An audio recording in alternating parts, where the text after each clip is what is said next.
Lest we forget. But why do we remember? In September last year, I went on a school trip to Wellington, and we ended up with a half day to spare. With a few free hours and nothing to do, our teacher brought us to Te Papa Museum to see the acclaimed Scale of War exhibit. We slouched in the queue for 40 long minutes, 39 of which I spent thinking, is this going to be worth my time? I had my reservations about the exhibit, and I found myself asking the very question, why do we still remember? At last we entered the exhibit, unsure of what to expect. The expressive face of the first soldier, howling a battle cry, wrinkles forming around his dark eyes where his skin contorted in anguish. His own words projected onto the curved walls of the room around me, engulfing me. I was captivated, inspired. It was an incredibly moving exhibit, a taonga for New Zealand, and slowly I began to understand. I remembered the black and white photograph sitting in a tarnished old frame back home. I remembered the man in the crisp, tidy uniform within it. I asked my mother to tell me his story. Sergeant Francis Whitelock of the Otago Regiment, 20th Reinforcement of the New Zealand Expeditionary Forces. Now, before any of you rack your brains searching for the name Francis Whitelock among esteemed war legends, such as Cyril Bassett, don't. My great-grandfather was not a war hero. His lapel was not emblazoned with a Victoria Cross. He did not have an extraordinary wartime tale. But to me, Frank's life, his story, even 100 years on, still tugs on my heartstrings. A delicately woven thread through the fabric of my life, stirring in my memory bank, waiting to be shared with my children and the generation beyond. And so, I choose not to forget. But 100 years on, why do we still remember? I remember because the courage my great-granddad must have had amazes me.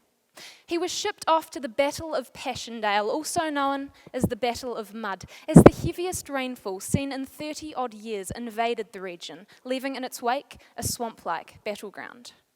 I remember because the conditions my great-grandfather was faced with are inconceivable to me.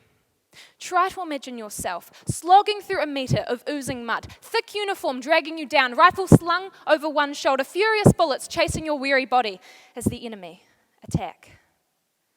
A living nightmare. This was Passchendaele.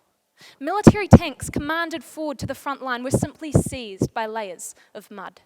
Trench foot flourished as rain transformed trenches into hostile pools of cold sludge.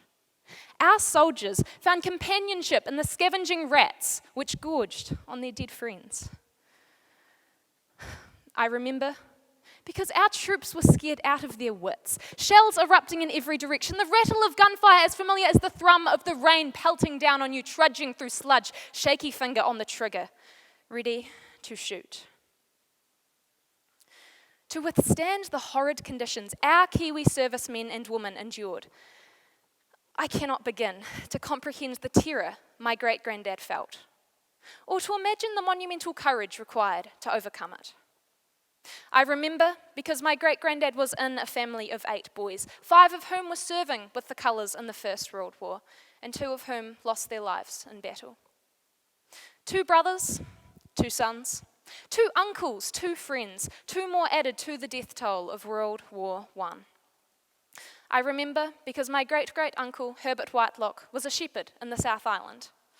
I like to imagine him as a typical southern man, decked in black gumboots, can of spates in one hand, rugby ball in the other.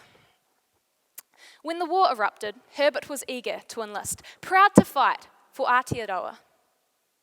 But I doubt he knew what he was getting himself into. He was sent to the Battle of the Somme, one of the bloodiest battles in human history. Herbert was a shepherd, an uncle, a brother. However, Herbert was not one of the lucky ones. Private Herbert was killed in action on the 15th of September 1916, after just 9 months at war. Today he lies in Caterpillar Valley Cemetery, Longaville, France, alongside 1,773 other Commonwealth soldiers. He's so far from home. I remember Herbert's story because it inspires me, It reminds me that I'm very, very lucky to be here.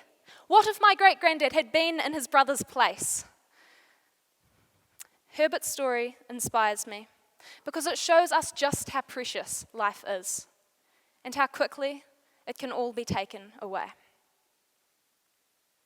At Te Papa, as I made my way through each room, immersing myself in the stories behind each emotive face, and as I gazed at the individual arm hairs and veins on their bodies, I realized why we remember. We remember because we are inspired, not only by the sheer bravery and persistence of our troops, but by the universal humanity binding us to their stories. How many siblings they had, what filled them with passion, how similar they are to you and I. I remember because my great-granddad was one of the lucky ones, one of the survivors. But even the survivors of any war are forever burdened with the horrors they faced. Nightmares, galling, abhorrent nightmares. However, my great-granddad did not let the horror of the war or the loss of his two brothers stop him from living his life. He was resilient. He was tough. He was a New Zealander. My great-granddad went on to live a good life, filled with travel as a bank manager, following the gold from Lawrence to Tapanui, and finally to Alexandra, where he met my great-grandma and settled down. He died a lovely old man at age 80 with 2 children and 2 grandchildren by his side. Frank could have let the tragedy of the war destroy him, define the rest of his life, but he didn't. His resilience inspires me to march on each day despite how heartbroken or frightened I feel. But it also reminds me that life will go on regardless. And so we remember these stories as we remember Cyril Bassett, not only out of respect and approval, but because we are inspired by the people the story surrounds. We study poems, learn stories, create artwork based on a war 100 years ago because their courage does not date. Their sacrifice does not expire. Their resilience does not terminate. These tales live on in us because we see these values inspiring the heroes of today. And we will see these values mirrored in the heroes of tomorrow. So today, be inspired, make the most of your life. But we will always remember theirs, lest we forget. Thank you.